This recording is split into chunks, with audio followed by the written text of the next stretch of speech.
Namaskar, Sat Shri Akal to all the viewers of the Rish Push. This is Raj, CEO from Raj Hospitality Management, Bangalore. हम लोग हमेशा ये सोचते हैं कि अभी क्या होने वाला, लोग क्या बोलते हैं, हम कई बार हम लोग यही सोचते हैं कि हम अपनी जो खूबियाँ हैं, जो हमारी जो काबिलियत है, हम हमेशा उसको स्टक कर देते हैं, कहीं बिठा देते हैं, क्योंकि हम ये सोचते हैं कि लोग क्या कहेंगे, लोग हमारे बारे में क्या सोचते हैं।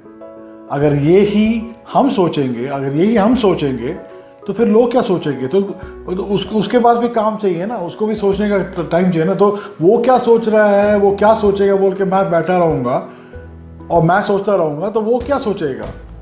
सफाई देने में अपना समय व्यर्थ ना करें। मैं यही बोलूँगा कि सफाई देने में अपना समय व्यर्थ ना करें। लोग वही सुनते हैं जो वो सुनना चाहते हैं। उनको और कुछ सुनना ही है, उनको जो अच्छा लगता है, उनमें उनको जो इंटरेस्ट है वही वो सुनते हैं। अभी तो कोविड का टाइम है, हम लोग हमेशा कोविड बात कर रहे हैं। अभी भी कई जगहों पे कोविड ख़त्म नहीं हो रहा है। तो मैंने भी कुछ पॉइंट्स लिखे थे आज। मैं कोविड के टाइम में मैंने क्या क्या सोचा बोल के, कुछ तो एकदम स्टुपिड ही रहेंगे, तो आपको सोचना पड़ेगा उसके बारे में अभी। बट उससे पहले मैं ये बोलना चाहता हूँ कि मेरा एक दोस्त है जो बैंगलोर में है, एक माइक्रोसॉफ्ट कंपनी में काम करता है, एक सॉफ्टवेयर कंपनी में काम करता है वो। तो ऐसे ही बातचीत होती रहती है। मेरी दोस्ती उनकी बैंगलोर से हुई। तो मैंने उनको पूछा, यार ऐसे ही पूछा, तू क्या कर रहा है आजकल। लाइक मैं कल की बात कर रहा हूँ, मंडे मैंने उनसे बात किया था, रिसेंटली मंडे बात किया था मैंने उनसे। मंडे मैंने पूछा कि वीकडेज में क्या करेगा, क्या करने वाला है। तो बोलता है कि यार वीकडेज में तो मैं MS एक्सेल में बैठा रहता हूँ, एंड वीकेंड में सर्फ एक्सेल में। मतलब बीवी इतना काम देती है, सारा हफ्ते का कपड़ा धोने के लिए बोलती है, बर्तन मांजने के लिए बोलती है। मेरा ये बुरा हाल है एकदम। ये चल रहा है आजकल एक्चुअली कोविड में, और कुछ नहीं चल रहा। तो मैंने थोड़ा थॉट्स लिखे थे, आप सोचो इसके बारे में, आपको कैसा लगता है। कि मैं सोच रहा था कि ज़ू में इतने लोग जाते हैं जानवरों को देखने के लिए, अभी 4-5 महीने से जानवरों को देखने को कोई इंसान ही नहीं जा रहा है। तो ये जानवर क्या सोचता होगा बैठ के, ये सोच रहा होगा यार इंसान बोल के एक जानवर हुआ करता था, वो हमें आके देख के तंग करता था, लकड़ी मारता था, डंडा मारता था, हमें आके डराता था। ये कहाँ चला गया, ये सब गायब हो गए क्या, मर गए क्या। तो सोचो ज़ू में वो जानवर क्या सोचता होगा। एंड ये कई गॉडमैन बोलते हैं ना हम लोग, ये बड़े बड़े, मैं किसी का नाम तो लेना नहीं चाहता, जो धर्म के नाम पे कमाते हैं, धर्म के नाम पे जिन्होंने अपने अपने बड़े बड़े यूनिवर्सिटीज़ बना लिए, धर्म के नाम पे ये कर दिया वो कर दिया। ये गॉडमैन जो बोलता है कि मैं आपकी ज़िंदगी में सुधार रहा हूँ, मैं भगवान का रूप हूँ, मैं भगवान का, कहाँ चले गए ये सब। इन लोगों ने किसी को क्यों नहीं बचाया। अब जब ये बोलते हैं कि मैं भगवान का मैसेज दिया हुआ बंदा, मैसेंजर हूँ, तो ये क्या कर रहे हैं। ये गॉडमैन सब कहाँ चले गए, अचानक सब गायब हो गए।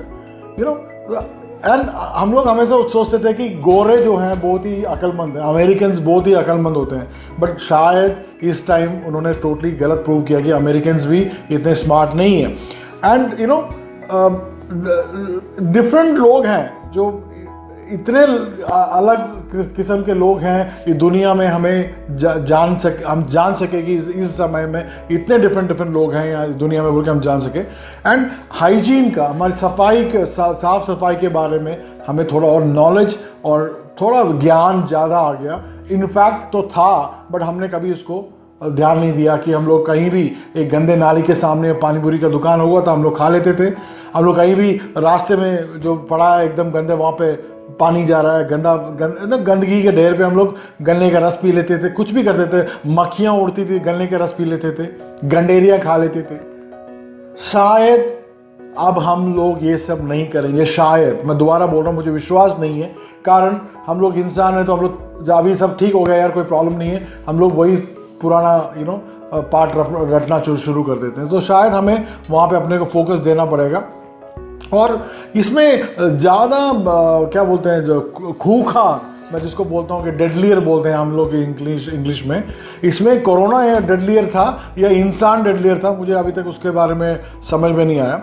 हेल्थ केयर, कई मेडिकल्स क्या बोलते हैं, जो कंपनीज़ हैं, बड़े बड़े हेल्थ केयर कंपनीज़ हैं, ये सब आगे आए, उन्होंने फ्यूचर के बारे में सोचना शुरू कर दिया है। एंड लड़कियों को, औरतों को जो घर पे हैं, उनके लिए तो काफ़ी तकलीफ़ों का सामना गुजरना पड़ रहा है कि ये यही सोच रही है कि भैया मेरा मर्द, मेरा जो पति कब वापस नौकरी पे जाएगा, कब मेरे को छुटकारा मिलेगा। बट मर्द जो हैं वो यही सोच रहे हैं कि यार मेरे को कब छुटकारा मिलेगा इन औरतों से। अभी तो घर पे बैठ के जो जोक्स दिखाते हैं ना, बॉस रिपोर्ट मांग रहा है, लैपटॉप में बैठा है पर नीचे वो सब्जी काट रहा है, तो टाइट हुई पहन लिया, बॉस को दिखा रहा भैया मैं तो मीटिंग में हूँ, मैं ऑनलाइन में हूँ, बट नीचे बैठ के सब्जी काट रहा है। बॉस का भी वही हाल है, इसका भी वही हाल है। तो ये सोच रहा होगा भैया मैं तो कब निकलूँ घर से, कब निकलूँ, कब वापस जाऊँ। किसी ने मेरे को बोला कि यार मैं जब ऑफिस वापस जाऊंगा तब मैं 1 महीने की छुट्टी लेके ऑफिस में बैठूंगा। इस तरीके से जोक्स चल रहे हैं, इस तरीके से फीलिंग्स चल रही हैं कोविड के बारे में। मेरे कुछ ख्यालात जो मैं सोच रहा था, मैं हमेशा अपने टीम्स को बोलता रहता हूँ कि मैं क्या करूँ और मैं कैसे करना चाहता हूँ। और एडवाइस देना बहुत आसान होता है, बट एडवाइस को जो भी हम लोग एडवाइस देते हैं, जो भी प्रीच करते हैं हम लोग, उसको इम्प्लीमेंट करना बहुत तकलीफ वाली बात होती है। हमेशा मैं यही बोलता हूँ, जो आप बोलते हो करके दिखाओ, बोलते मत रहो। मैंने लास्ट में बोला ना आपको, लास्ट एपिसोड में बोला क्रेशिया बोल के, बोलते मत रहो, आप करके दिखाओ। आप एक मार्गदर्शक बनो, एक बेंचमार्क क्रिएट कीजिएगा, आप आगे जाइएगा। मैं कुछ पॉइंट्स में जल्दी पढ़ता हूँ, मैं आप लोगों को क्रिटिसाइज कीजिए, कभी किसी को क्रिटिसाइज मत कीजिएगा। वो चाहे अपनी खूबियत दिखा रहा हो या गलत कर रहा हो, कुछ भी कर रहा हो, उसको क्रिटिसाइज करने मत जाइएगा, कारण वो कुछ करने की कोशिश कर रहा है। आप जब क्रिटिसाइज करते हो तो उसके जो आत्मनिर्भर, जो जिसको बोलते हैं, जो उसका कॉन्फिडेंस जो होता है वो टूट जाता है। तो क्रिटिसाइज मत कीजिएगा, अप्रिशिएट कीजिएगा, फिर उसको समझाइएगा कि तू ऐसा करेगा तो अच्छा करेगा बोल के। एंड हमेशा जब भी किसी को अप्रिशिएट करते हो, ये मत सोचे यार सब अभी किसी ने अप्रिशिएट करने के बोला सब यार वेरी गुड, ऐसा मत बोला करो। मन से बोलो, मन से बोलो कि यार fantastic, good, super, fantastic, you done a good job. इस तरीके मन से बोलो। Become genuine interested in others. आप कभी भी किसी के बारे में और किसी के साथ अपना जो इंटरेस्ट दिखाते हो, जो अपनी दोस्ती दिखाते हो, उसमें सच्चाई रखा करो। वो बहुत इंपॉर्टेंट होता है। हमेशा सच्चाई रखा करो। ये मत कीजिएगा बिकॉज मुझे हंसने के लिए बोला गया है और मैं उनके सामने एक प्लास्टिक स्माइल से हंस रहा हूँ, ये मत कीजिएगा। अपना इंटरेस्ट जो है आप फुल उसमें दिखाइएगा।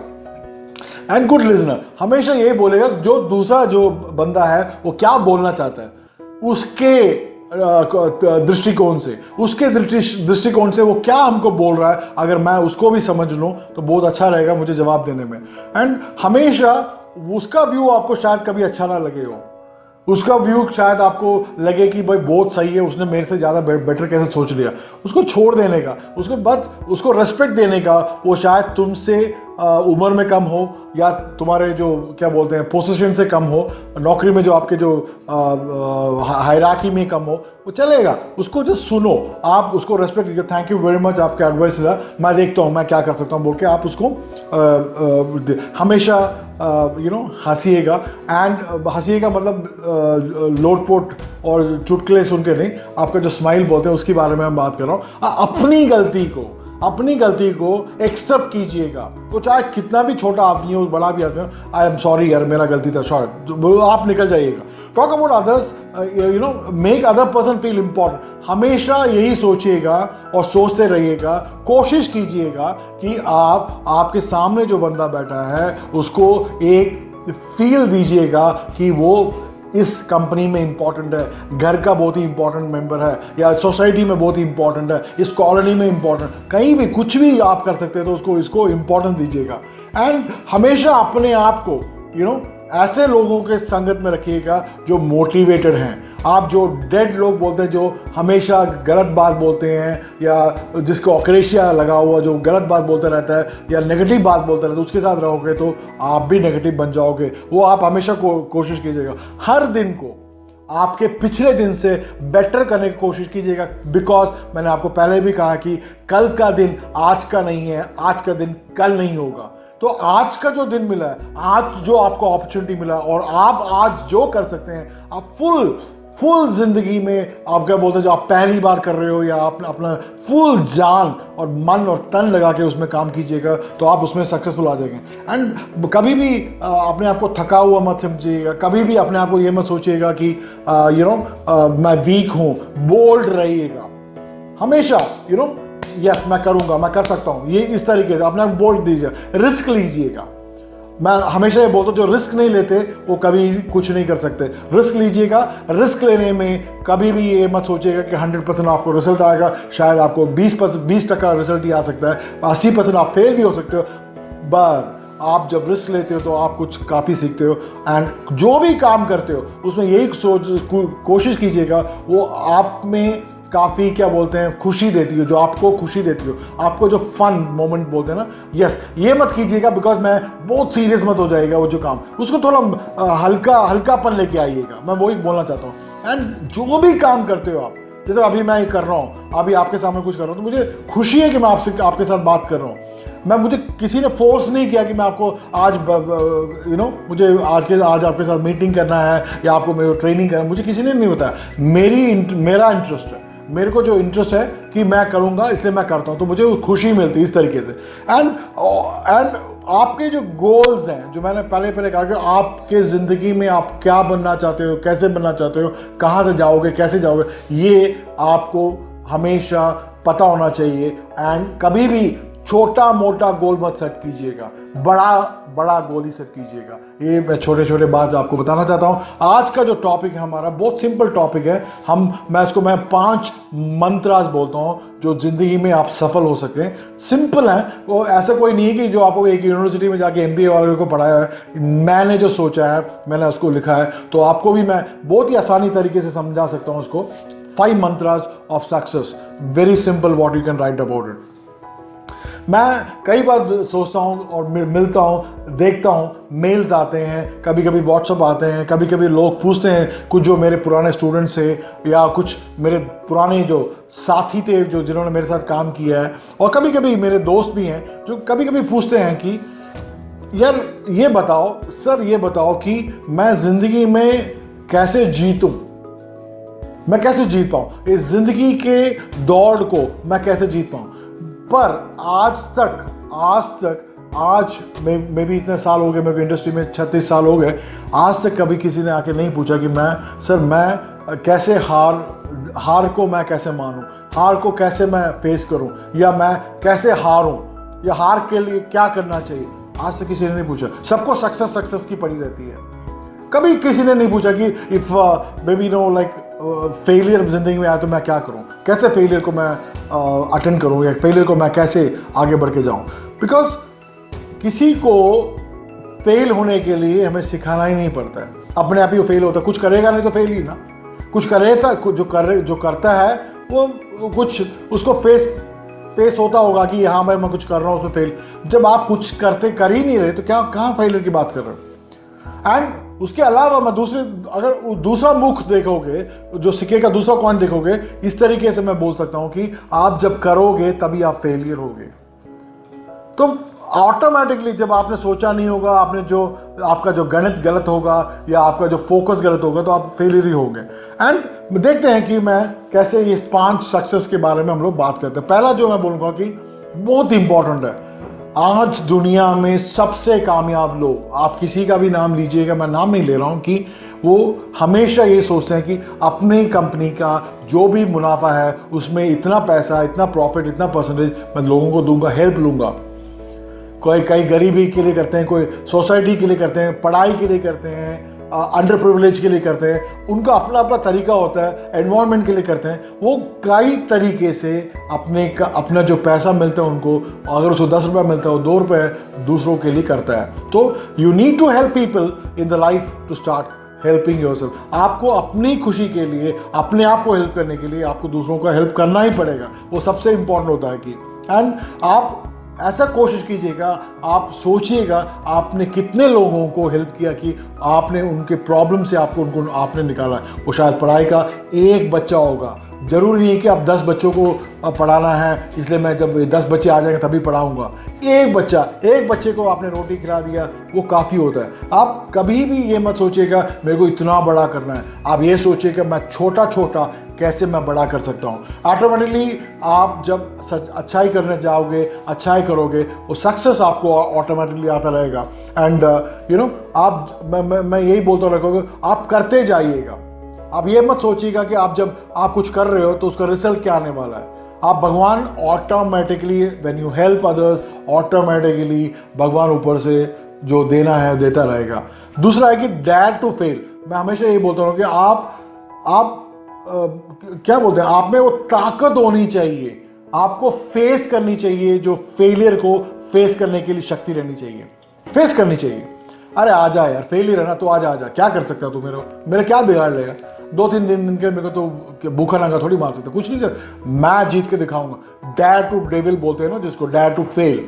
Only failure can make you strong in life. आपका जो आप जिंदगी में जब हारते हो वही मौके हैं और वही जो टाइम है, मैं बोलता हूँ कि जो आपको स्ट्रांग बनाता है। कभी भी इतना फेलियर्स आ सकता है, आपको कभी भी फेलियर्स आता रहना चाहिए, बट आपको उठ के वापस आना चाहिए। गिर मत जाइएगा, उठिएगा, वापस फाइट कीजिएगा। एंड जो खुशी होती है, मैं हमेशा ये बोलता हूँ कि लाइक खुशी जो होती है, आप जो सक्सेस जो होती है आपको खुशी देती है, बट फेलियर शायद आपको खुशी नहीं देती होगी, बट आपको डेफिनेटली जिंदगी के रीति रिवाज, जिंदगी में जो परेशानियां हैं, जिंदगी में जो प्रॉब्लम्स है, ये सबको वो स्कैन करके आपको दिखाती जाएगी, ये गलत था, ऐसा नहीं करना चाहिए था, आपने ऐसा किया इसलिए आपने गलत हुआ जिंदगी में।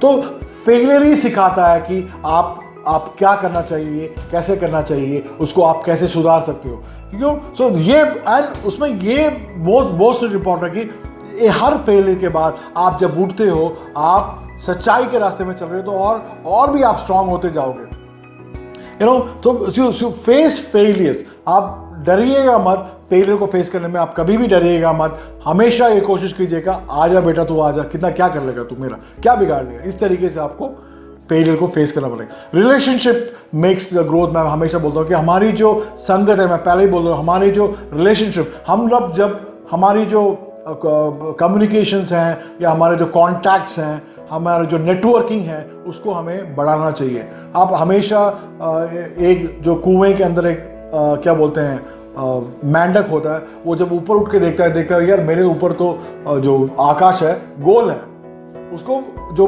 उस मेंढक को वही दिखता है, तो कुएं के अंदर से मेंढक जब ऊपर देखता है भाई मेरा तो ऊपर गोल है, बट उसको बाहर क्या है, ये जो आकाश जो गोल जो छोटा सा देख रहा है, वो आकाश कभी कहीं खत्म नहीं होता, उसको पता नहीं है, तो वो खुश है कि भाई आकाश मेरे सर के ऊपर है। इस तरीके से आपको नहीं सोचना चाहिए, आपको मेंढक की तरह जो कुएं में बाहर निकल के देखना चाहिए कि ज़िंदगी कितनी बड़ी है और दुनिया कितनी बड़ी है। तो आपको अपना कॉन्टैक्ट्स को, अपने राइट पीपल को, रिलेशनशिप को इंप्रूव करते रहना चाहिए।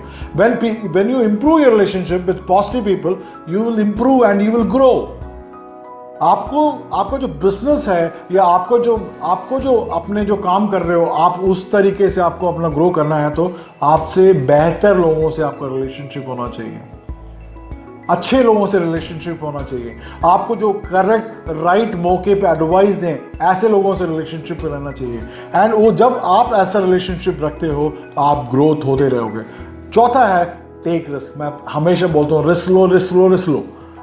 रिस्क ऐसा खाइए, रिस्क मैं बोलता हूँ कि जो रस्क बोलते हैं ना, चाय में डिप करके खाते हैं, तो इस तरीके से रिस्क को रस्क की तरह लीजिएगा। डरिएगा मत, आएगा, अरे तो मर थोड़ी जाएगा यार, मरने वाला है तो ठीक है, आई कैन अंडरस्टैंड, बट आपको लेना चाहिए। When you get chance to take risk, आप लीजिए, मौके का इंतजार कीजिएगा रिस्क लेने का। Many do not take risk. कभी वो लोग कंफर्ट जोन में रहना चाहते हैं, वो नहीं चाहते हैं कि मैं बाहर निकल के मैं रिस्क लूँ, क्योंकि रिस्क लेने में मैंने आपको पहले कहा कि शायद आप 80% से ऊपर भी 80% भी आप फेलियर का सामना कर सकते हो। तो लोगों को शर्म आती है, लोग सोचते हैं यार मैं तो क्यों बेकार में अपना नाम बदनाम करूं, वो सारा लोग हंसेगा मेरे ऊपर, मैं क्यों अपने आप को शर्मिंदा करूं। इस तरीके से लोग आगे बढ़ने की कोशिश नहीं करते हैं एंड वो डर के बैठे रहते हैं। कॉमर्स में आई एम श्योर जितने लोगों ने कॉमर्स पढ़ा, उसमें एक हम लोग बोलते हैं कि profit is equal to remuneration to take risk. उसमें क्लियरली लिखा होगा कि प्रॉफिट का मतलब, उन्होंने क्लियरली लिखा होगा is equal to remuneration to take risk. Risk जो होता है एक लाइफ में, एक प्रॉफिट जो रेम्यूनरेशन होता है, रेम्यूनरेशन का मतलब होता है कि क्या बोल सकते हैं उसको, जो कमाई बोल सकते हैं, या हमारी जो कमाई होती है, जो काम करने की जो कमाई होती है या जो अच्छाई होती है, उसको हम लोग प्रॉफिट की तरह ले सकते हैं।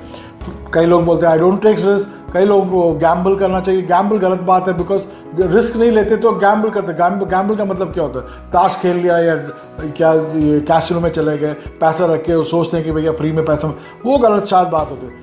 एंड यू नो, ज़िंदगी में हर एक इंसान को जब रिस्क लेता है तो वो ग्रोथ होता है, उसका 100% ग्रोथ होता है। ये मैं विश्वास के साथ बोल सकता हूँ, बिकॉज मैं खुद ऐसा बंदा हूँ जो रिस्क लेता रहता हूँ। एंड आपको मैं दोबारा बोल रहा हूँ, मुझे कोई शर्म की बात नहीं है कि अगर मैंने 100 पॉइंट्स कुछ किए हैं ज़िंदगी में, मैंने कुछ मौके जो भी मेरे को कोई भी चौराहे में एक मौका मुझे मिला है, उस मौके को मैंने यूज़ किया है। एंड मैं अभी भी मैं बोल सकता हूँ कि हर जो मौका मैंने यूज़ किया है वो सक्सेस नहीं था, न सक्सेस है न सक्सेस होगा, बट मुझे कोशिश करते रहना पड़ेगा। एंड वो जो बिकॉज मेरे को यही सोचने का सोचना इंपॉर्टेंट है मेरे लिए कि जो मैंने जो मौका मिला मैंने उसको यूज़ किया नहीं किया। जब मैं अपने अतीत को देखता हूं, जब मैं आपको वापस देखूंगा कि मेरे को वो जो मौका मैंने छोड़ दिया, मेरे को नहीं सोचना चाहिए हर उस मौके को, हर वो मोड़ पे जो मौका खड़ा है, हर एक जो जंक्शन में मौका खड़ा है, मुझे उस मौके को यूज़ करना चाहिए और मुझे आगे बढ़ते रहना चाहिए। 5वां पॉइंट जो सबसे इंपॉर्टेंट है, मैं हमेशा बोलता रहता हूँ कि हर एक मैनेजर, हर एक जो बिजनेसमैन है और हर एक जो बंदा जो काम करता है, जो चलाता है, दुकान चलाता है कुछ भी, ये पैसा, ये फाइनेंशियल एजुकेशन इसको बोलते हैं कि पैसे का जो लेन देन वो बहुत इंपॉर्टेंट है। जो आपने 100 रुपये दिया तो 50 रुपये दे दिया तो 50 रुपये है, उसमें क्या खर्चा है, उसके बाद आपके पास क्या बचा है, तो आपका जो आपने जो क्या एक्चुअल प्रोडक्ट में पैसा डाला, तो आपका रिसर्च डेवलपमेंट हो गया, ये पैकिंग चार्ज हो गया, ये हो गया, एंड ऑफ द रिजल्ट आपको कितना पैसा मिलता है, ये 100 रुपये में। आपको इस तरीके से उस डाउन लाइन तक जाना चाहिए कि मेरा जो पैसा है 100 रुपये वाला, उसको मैंने कितना खर्चा किया है और मुझे क्या पैसा मिल रहा है, और आज मैं पैसा लगाता हूं तो मुझे क्या प्रॉफिट मिलेगा, और बाहर मार्केट में क्या प्राइस चल रहा है। इस तरीके से कॉम्पिटिटर एनालिसिस जो बोलते हैं कि मेरा सेम जैसा एक प्रोडक्ट है वो दूसरा मार्केट में बेच रहा है, क्या रुपये में बेच रहा है, तो मैं वो कैसा बेचना चाहिए, मेरा जो कस्टमर कौन है, उसके कस्टमर कौन है। इस तरीके से हमें एनालाइज करना चाहिए। ये जो फाइनेंशियल एजुकेशन को बोला जाता है, जो गणित बोलते हैं ना, 1 2 3 4, हमें 100% आना चाहिए। And finance is very very important. And अब क्या बोलूँ मैं, तो आज ये बस ये 5 पॉइंट ही है, और 15-20 पॉइंट बोल सकते, बट ज़रूरत नहीं है। कुछ चीज़ें हमें सिंपल अगर बताते हैं तो हमें अच्छा लगता है, हमें समझ में भी आता है। ये 5 मंत्र जो मैंने आपको बताया अभी, अगर ये 5 मंत्र आपके पास है, डेफिनेटली आप सक्सेस की ओर जा सकते हैं। उसमें मोस्ट इंपॉर्टेंट पॉइंट मैंने जो आपको बोला कि रिस्क लेना, अच्छे दोस्तों से, अच्छे लोगों से संगत रखना, ये बहुत बहुत इंपॉर्टेंट है। एंड तीसरा जो लास्ट पॉइंट मैंने आपको बताया वो फिनेंशियल, आप जो पैसा रख रहे हो, पैसा दे रहे हो, पैसा ले रहे हो, इसकी जो लेन देन का हिसाब, उसके जो प्रॉफिट का हिसाब बहुत बहुत इंपॉर्टेंट होता है। तो let's come back to you again. मैं छोटा सा एक चुटकुले के साथ ये जो सेशन को आज मैं स्टोरी तो नहीं बोल रहा हूँ, मैं एक छोटे से चुटकुले के साथ, चुटकुला मतलब सच्चाई जो हुई थी एक, उसके साथ मैं इसको क्लोज करने की कोशिश करता हूँ कि आई एम श्योर आप लोग, काफ़ी लोग जो रूसी मोदी को जानते हैं, जो अभी नहीं रहे हैं, जो कलकत्ता में रहते थे, जो टाटा स्टील के जो मैनेजिंग डायरेक्टर हुआ करते थे। एक बार उनको बॉम्बे हाउस में आना पड़ा, जहाँ पे मुंबई में उनको एक विजिट के लिए आना पड़ा। संडे का दिन था, तो एक नॉर्मल जीन्स और टी शर्ट के साथ वो आ गए थे। एंड कॉर्पोरेट हेडक्वार्टर्स में उनको जाना था। वो अपने खुद की गाड़ी, मर्सिडीज बेंज की उनकी गाड़ी थी, नीले रंग की वाली गाड़ी, वो चला के वो जा रहे थे। जाके उन्होंने अपने जो ट्रैफिक थोड़ा ज़्यादा ही था, कारण संडे था, काफ़ी लोग बाहर निकले हुए थे, तो संडे का दिन था, तो उनको काफ़ी वक्त लगा कि बाहर निकल के ट्रैफिक में गुजरे। और फाइनली वो क्या करते हैं कि वो अपने जो बॉम्बे हाउस जिसको बोलते हैं कि टाटा का जो ऑफिस है, वहाँ पे आके उन्होंने गाड़ी रोकने की कोशिश की। नॉन वर्किंग डे था, तो घर के उनके जो क्या बोलते हैं, सामने उन्होंने गाड़ी पार्क करने की कोशिश की, बाहर ही पार्क कर दी उन्होंने, जो नो पार्किंग बोल के लिखा हुआ था। एंड तो लोग सडनली वहाँ पे हम लोग मामू बोलते हैं, मुंबई के भाषा में ट्रैफिक पुलिस वाले को मामू बोलते हैं, या पुलिस वाले को मामू बोलते हैं। वो एक मामू वहाँ पे खड़ा हुआ था, अचानक आके बोला, या आप ये रूसी मोदी नहीं जानता कि ये रूसी मोदी कौन है, नहीं जानते वो। तो उन्होंने बोला कि आके एकदम घूर के आवाज़ में बोला कि ये आप जो गाड़ी यहाँ पर खड़े करो, ये सड़क आपके बाप की है क्या? तो जो मोदी जी थे, रूसी मोदी जी थे, वो बहुत ही जॉवियल मूड पे थे। वो तो अपना काम कर रहा है, उनको तो कलकत्ता में है, वो बॉम्बे आए हुए हैं, संडे का दिन है, नॉन वर्किंग डे है, कोई सूट वूट नहीं पहना, उन्होंने जीन्स पहना हुआ था, टी शर्ट पहना हुआ था। वो हंसते हुए उस पुलिस वाले को बोलते हैं कि आपको अंग्रेजी पढ़नी आती है? तो पुलिस वाला बोलता है हाँ। तो उतरते हैं, गाड़ी से उतर के वो लेके जाते हैं। तो उनका जो बोलते हैं ना, जो तरीका होता है बात करने का तरीका, जब हम लोग दिल्ली में ठुल्ले बोलते हैं, ये जो मुंबई में उसको मामू बोलते हैं, उसको बोलते थे क्यों बीड़ू, बाप का सड़क समझ रखा है क्या? इस तरीके से उन्होंने उनसे बात किया। तो रूसी मोदी हंसते हुए जाके उन्होंने बोला आपको अंग्रेजी आती है क्या? अंग्रेजी आती है तो मैं आपको कुछ दिखाना चाहता हूँ बोल के वो जाके दिखाते हैं। मोदी जी, रूसी मोदी क्या करते हैं कि वो उस पुलिस वाले का हाथ पकड़ के लेके जाते हैं एंड वहाँ पे बोर्ड दिखाते हैं कि बोर्ड में क्या लिखा है। तो कॉप बोलता है कि सर होमी मोदी स्ट्रीट बोल के लिखा हुआ है। तो बोलते एक और बार पढ़ेंगे क्या है इसमें? सर मोदी होमी क्या बोलते हैं, सर होमी मोदी स्ट्रीट बोल के लिखा हुआ, इसमें क्या प्रॉब्लम क्या है? तो रूसी मोदी बोलते हैं कि वो मेरा बाप हुआ करता था। तो इस तरीके से उन्होंने वो कॉन्वर्जेशन हंसते हुए, ऐसे बिल्कुल सच्चा हुआ था, ये सच्ची बात थी, तो इस तरीके से उन्होंने कॉन्वर्जेशन को ख़त्म किया। Thank you very much. अगले हफ्ते और ज़ोरदार इंस्पिरेशनल मोटिवेशनल स्पीच के साथ, एक ब्यूटीफुल कहानी के साथ मैं आपके पास वापस आऊँगा। Thank you very much. अलविदा, थैंक यू, सत श्री अकाल, बाय बाय।